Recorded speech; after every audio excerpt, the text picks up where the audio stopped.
आप सभी भाई बहनों का आज की आध्यात्मिक कक्षा में बहुत बहुत स्वागत है। आज की चर्चा का विषय है भगवान की कृतज्ञता। अक्सर ये शब्द कम प्रयोग में आता है। एक साधारण शब्दों में धन्यवाद शब्द अधिक प्रयोग में आता है, आभार शब्द भी कह दिया जाता है, और इंग्लिश में तो अक्सर आजकल लोग थैंक्स या थैंक यू कहते रहते हैं।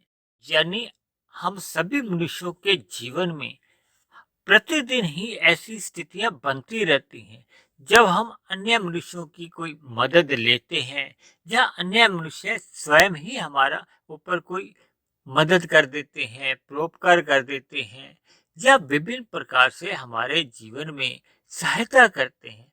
तो अक्सर हम उन सहायता के बदले में एक आभार प्रकट करने के लिए कह लो, या शुक्रिया अदा करने के लिए, या धन्यवाद, थैंक्स, ये सब एक साधारण शब्द है, और अक्सर मनुष्य अपने जीवन में इन शब्दों का इस्तेमाल प्रतिदिन करता रहता है। लेकिन जो हमारा विषय है वो तो देखिए भगवान के प्रति है, क्योंकि हमने भगवान के प्रति कृत होना है। क्योंकि भगवान की हम जीवों पे, केवल मनुष्यों पे ही नहीं, अन्य 84 लाख योनियों के जो अनंत जीव हैं, सभी जीवों पर अनंत कृपा है। परमात्मा का तो कृपालु भी कहा जाता है, दयावान कहा जाता है। परमात्मा के तो अनंत गुण है, क्योंकि जब हम किसी पे दया रखते हैं तभी उस पर हम परोपकार करते हैं ना, उसका सहायता करते हैं। यानी हम उसके जीवन का एक सुखमय बनाने के लिए हम उसके जीवन में कुछ सहायता करते हैं, मदद करते हैं, ताकि उसका जीवन सुखमय बने। इसी तरह परमात्मा ने भी हम सभी मनुष्यों के लिए, अन्य जीवों के लिए, यानी कि ये जो शास्त्रों में 84 लाख प्रकार की जोनियां कही गई हैं, इन सभी जोनियों में अनंत जीव हैं। इन सभी अनंत जीवों का जीवन अपने अपने ढंग से सुखमय बनाने के लिए इस भौतिक प्रकृति के द्वारा अनंत पदार्थ दिए हैं, अनंत सुख सुविधा के साधन दिए हैं। देखिए, हम अपने घरों के आसपास अगर हम पेड़ पौधे पर नजर डालें तो हम देखेंगे कि इन पेड़ पौधों के कारण ही आपका हमारा जीवन चल पाता है। भले ही जितने भी वनस्पतियां हैं, यानी पेड़ पौधे, वृक्ष या जड़ी बूटियां, जितनी भी प्रकार की ये वनस्पति हैं, शास्त्रों में इनको भी एक जोनी कहा गया है। जैसे कीड़े मकोड़े जोनी है, पक्षी जोनी है, पशु जोनी है, और मनुष्य जोनी में तो आप और हम भी गिने जाते हैं। यानी कि ये विभिन्न प्रकार की जो जोनियां हैं, परमात्मा ने एक प्रकृति की व्यवस्था द्वारा ऐसा एक सृजन किया है, एक ऐसी निर्माण किया है, रचना की है कि इस भौतिक प्रकृति में रहने वाले सभी जीवों की एक आवश्यकताओं की पूर्ति के लिए एक पूरी व्यवस्था सी बना रखी है। देखिए, जैसे हम पृथ्वी पे रहते हैं तो पृथ्वी पे रहने वाले अनंत जीव हैं। सभी जीवों की कुछ ना कुछ आवश्यकताएं होती हैं, क्योंकि हम सभी जीव एक एक स्थूल शरीर के साथ जन्म लेते हैं, या ये कह लो कि हमें जन्म के साथ ही एक स्थूल शरीर मिलता है। भले ही हमारा सूक्ष्म शरीर भी काम करता है, अंदर कारण शरीर भी काम करता है, उस पर आज हमारी कोई विशेष चर्चा नहीं है। लेकिन आप सभी भाई बहनों को इस बात से तो ज्ञात ही होगा कि हम सभी भाई बहनों की स्थूल शरीरों की कुछ आवश्यकताएं होती हैं। इस स्थूल शरीर की आवश्यकताओं की पूर्ति के लिए ही ये विभिन्न प्रकार के जो वनस्पति हैं, देखिए, हम जो कपड़े पहनते हैं ये भी अप्रत्यक्ष रूप से इन वनस्पतियों के द्वारा ही आते हैं। शायद आपको पता हो कि कपास की खेती के बाद ही ये हमारे आपके ये वस्त्र एक अंतिम रूप में आते हैं। इसी तरह हमारे आपके जितने भी भोजन हैं वो भी ये इन पेड़ पौधों, वनस्पति से ही आते हैं। हम घर पे जितनी भी अपनी सब्जियां बनाते हैं, या इसी तरह जो हमारे घरों में दालें हैं, या विभिन्न प्रकार के जो एक उपकरण हैं, वो भी प्रत्यक्ष रूप से चाहे अप्रत्यक्ष रूप से हमें इस वनस्पति के द्वारा ही मिलते हैं। इसी तरह विभिन्न प्रकार के प्रकृति में अन्य खनिज पदार्थ हैं जो प्रत्यक्ष रूप से या अप्रत्यक्ष रूप से हमारे आपके घरों की आवश्यकताओं की पूर्ति करते हैं, जिनके कारण हमारा आपका एक जीवन चल पाता है। यानी हमारी समाज में रहने वाले सभी मनुष्यों की विभिन्न प्रकार की जरूरतें होती हैं। वो सभी जरूरतों का सभी सामान इस भौतिक प्रकृति में अनादि काल से परमात्मा ने हम सभी मनुष्यों के लिए उपलब्ध करवाया। यानी दूसरे अर्थों में आप हम ये समझ सकते हैं कि आपके हमारे घरों के आसपास जो अन्य जीव जंतु रहते हैं, यानी कि 84 लाख जोनियों के जो अन्य जीव जंतु हैं, उनके लिए तो देखिए इतनी सुविधा के साधन नहीं है जितने एक मनुष्य के लिए।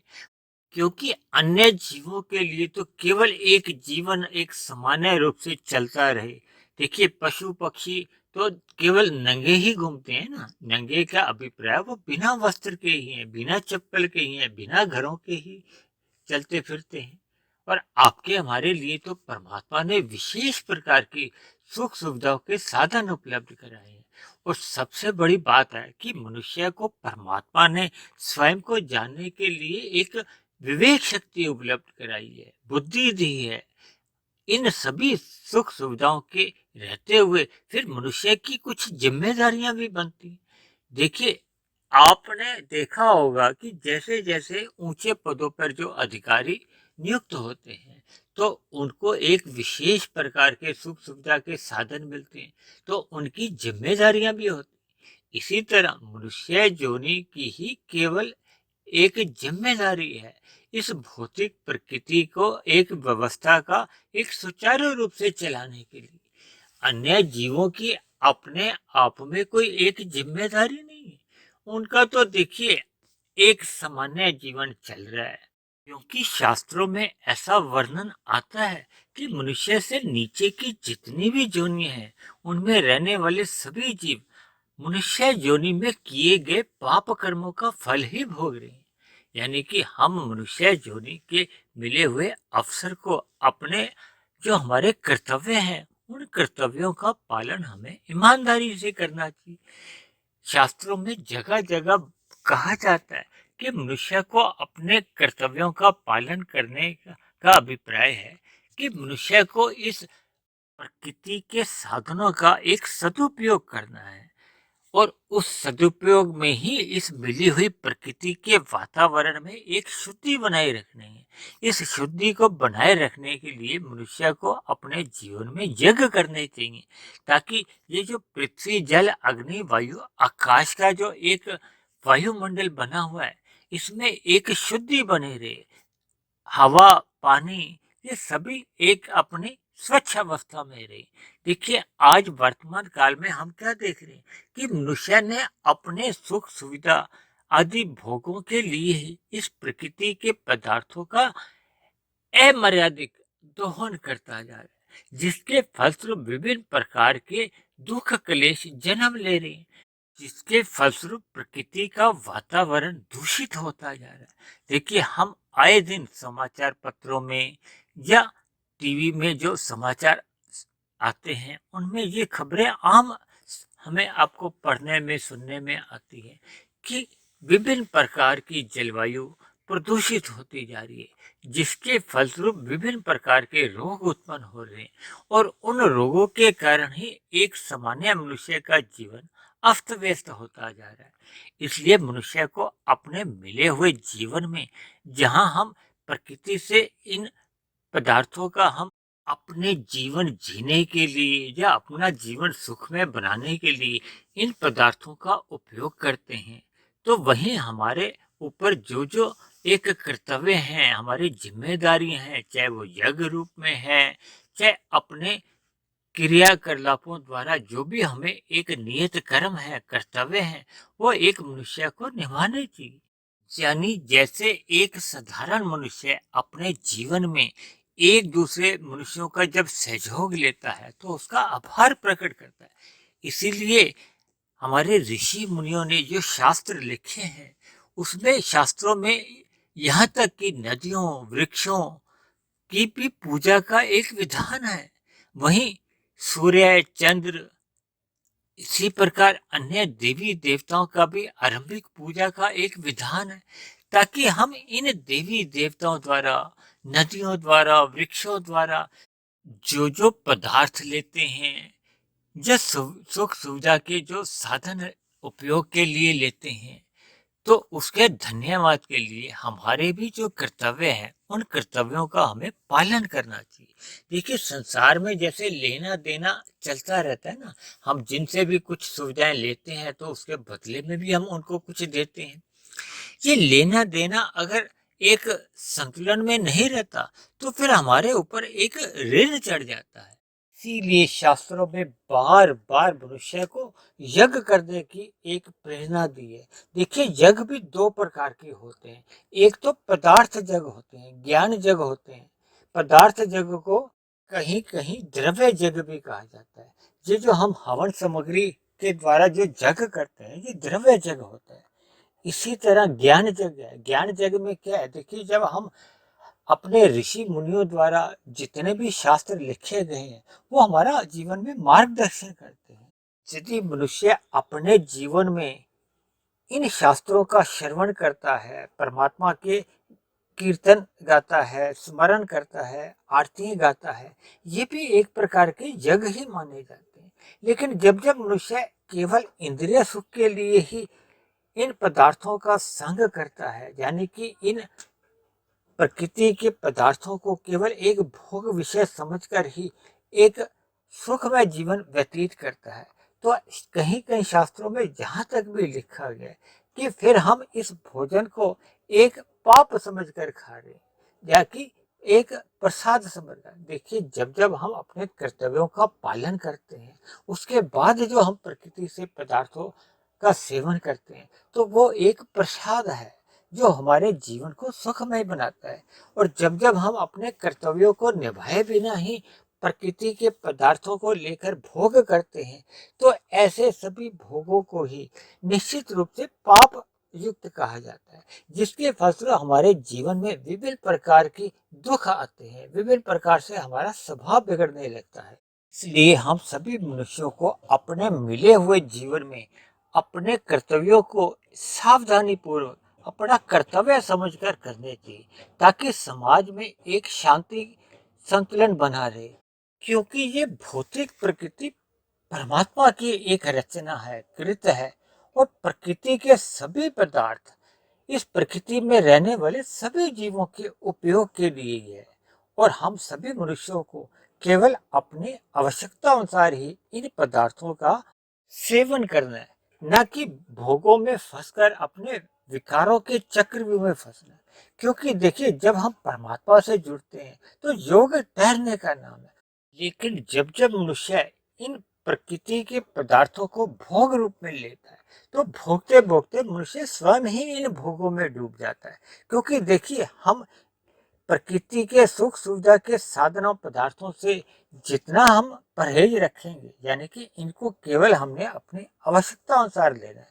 क्योंकि प्रकृति रूपी माया से हम तभी बच सकते हैं जब हम प्रकृति के पदार्थों का एक आवश्यकता अनुसार संग करते हैं। क्योंकि देखिए भूतकाल में हम सभी मनुष्य भी 84 लाख योनियों में वृक्ष कीड़े मकोड़े कीट पतंगे पक्षी पक्षु आदि बनकर भोग योनियों में ही लिप्त रहते। यानी कि इससे पूर्व की मनुष्य योनि में जब जब हम भोगों में अधिक लिप्त रहते हैं तो मनुष्य पाप कर्म कर जाता है, और पाप कर्मों का फल भोगने के लिए फिर वो नीचे की योनियों में उसको जन्म मिलता है। जबकि मनुष्य योनि जो आपको और हमें ये मिला हुआ है ये एक अवसर है प्रभु को जानने का, पहचानने का और परमात्मा को पाने का।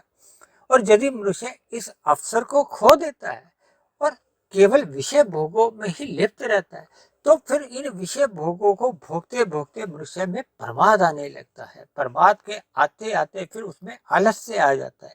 आलस्य के रहते रहते वो भोगों का व्यसनी बन जाता है, जिसके फलस्वरूप मनुष्य अपने कर्तव्य कर्मों से विमुख होता जाता है। तो फिर ऐसे में मनुष्य अन्य जीवों के साथ हेरा फेरी छल कपट ठगी जैसे अपराध करने लगता है, तमोगुण में गिर जाता है।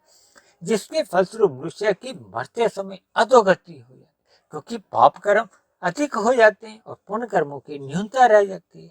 तो फिर वो अपने कर्माशय के अनुसार या बने हुए संस्कारों स्वभाव के अनुसार फिर वो पुनः नीचे की जोनियों में उसको जन्म लेना पड़ता है। यानी कि मनुष्य का इन भोगों के कारण ही उसका पतन हो जाता है, अधोगति होती है।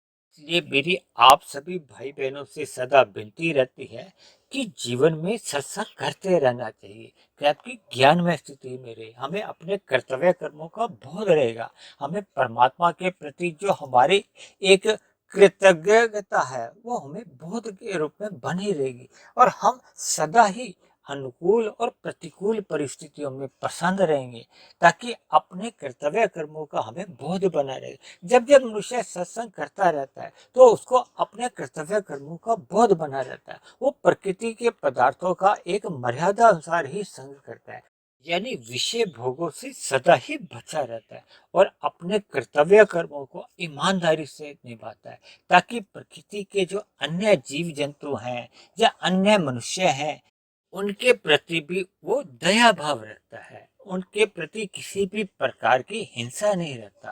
क्योंकि देखिए कलयुग में आम देखा जाता है कि मनुष्य मांसाहार होता जा रहा है, जबकि शास्त्रों में तो इस बात को जोर देकर कहा जाता है कि मांसाहार का भोजन मनुष्य के लिए बना ही नहीं है। यानी कि मनुष्य के लिए केवल शाकाहारी जो भोजन है, जो शास्त्रों में विधान है, वही हमें खाना चाहिए।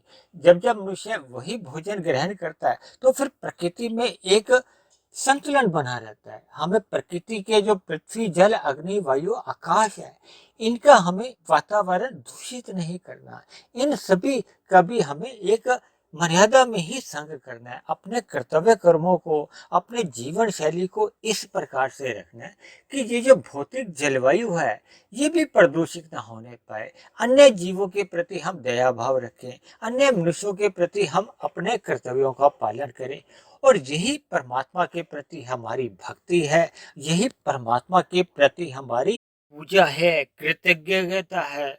ऐसी ही कृतज्ञता की भावनाएं आप सभी भाई बहनों के मन में भी सदा बनी रहे, ताकि समाज में एक संतुलन बना रहे, शांति का वातावरण बना रहे, ताकि हम सभी मनुष्यों का जीवन ही नहीं अन्य जीव जंतुओं का भी जीवन सुखमय बने, कल्याणकारी बने। तो इन्हीं शब्दों के साथ आज की चर्चा को अब हम यही विश्राम देते हैं।